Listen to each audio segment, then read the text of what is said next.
The Maltese Falcon, Thug Notes Parody.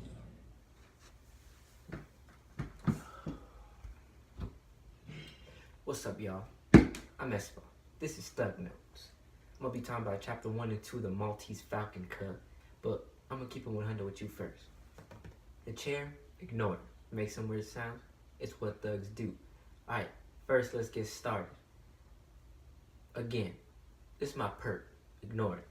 But now, for real, let's get started. Alright, so chapter 1. My boys Sam Spade and Miles Archer.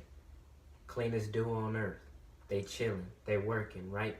Alright, so Sam, my man's chilling at his desk. He got the drip. He tall, he big, he stocky. He that man, that blonde Satan, you know what I'm saying? You know what I'm saying? He got that drip on him, right? So he chilling there. His assistant come in talking about, hey, somebody want to see you. He said, come in, let her in. She told her she was a baddie. She was a baddie. I'm talking about slim, thick, with your cute ass. You know what I'm saying? Hey, what? You thought? Nah, for real though.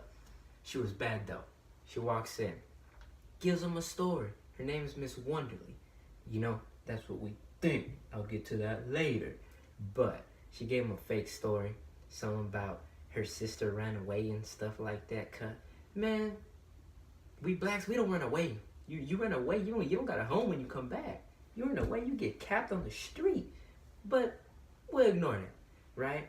So my boy Sam, he's talking about, all right, I'll do you a favor. I'll do some investigating for you. But first, that perp nice. Continue, right? My boy Miles walks in. That dude Archer walks in. He walks in there.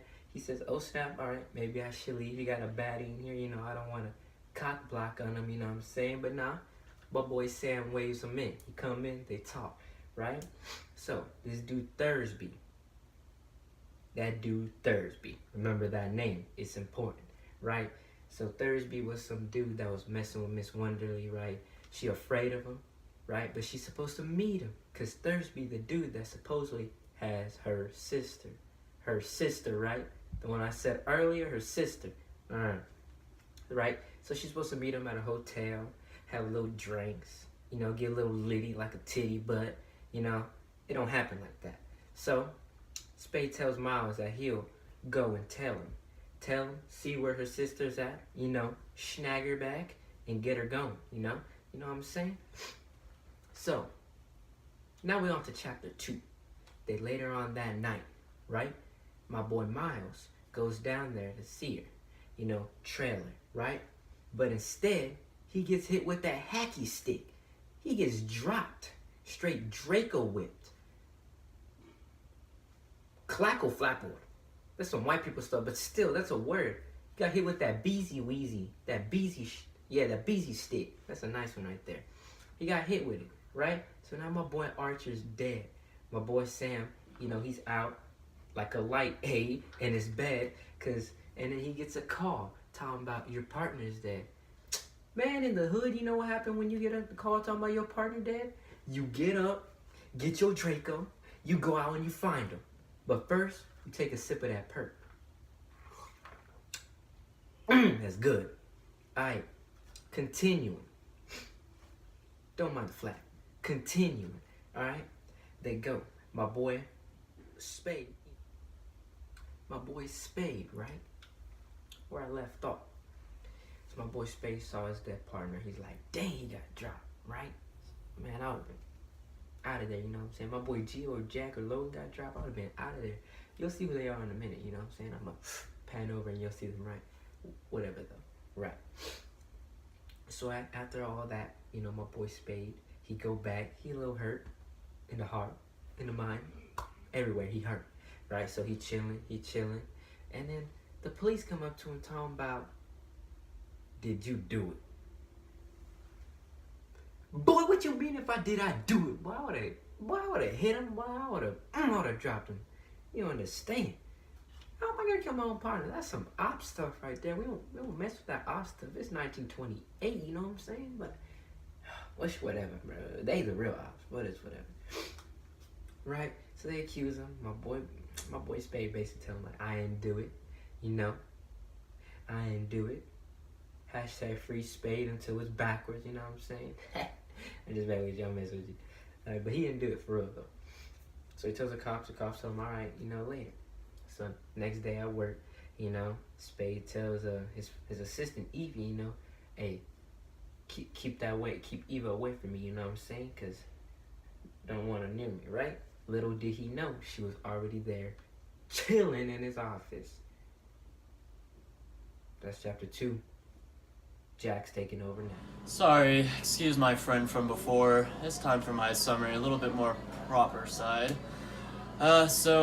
Spade arrives at his office that morning and finds Ira already there at the office, waiting for him.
Sorry, excuse my friend from before. Now to get into a more proper summary.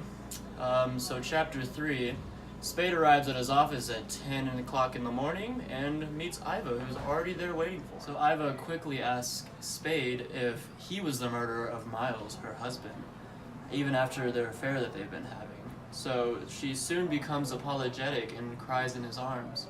Iva was ordered to leave after that little encounter, and Effie told Spade, after cleaning out Miles' office, that when she broke the news to Iva last night about her husband's death, that she's pretended to be asleep, even after she saw her up and about later that night. After the whole Iva encounter with Spade, he soon goes to the hotel where Miss Wonderly's staying. When he goes up to the desk to ask for Miss Wonderly, there's no name. Piggybacking off of the Chapter 3 summary, going into the Chapter 4, so Spade goes to the new hotel that Miss Wonderly's staying at, and, well, big surprise when he confronts her. She tells him she's been lying about everything, and boom, wow. So, she tells him that her real name is Bridget O'Shaughnessy, and that, hold on. Okay, so, she tells him that her real name is Bridget O'Shaughnessy, and she lied about having a sister, and Thursby was an old acquaintance of her that betrayed her. Okay, so, and after all that fiasco that was going on, Bridget is pleading for her life because she's scared, and Spade helps her because she's vulnerable, man.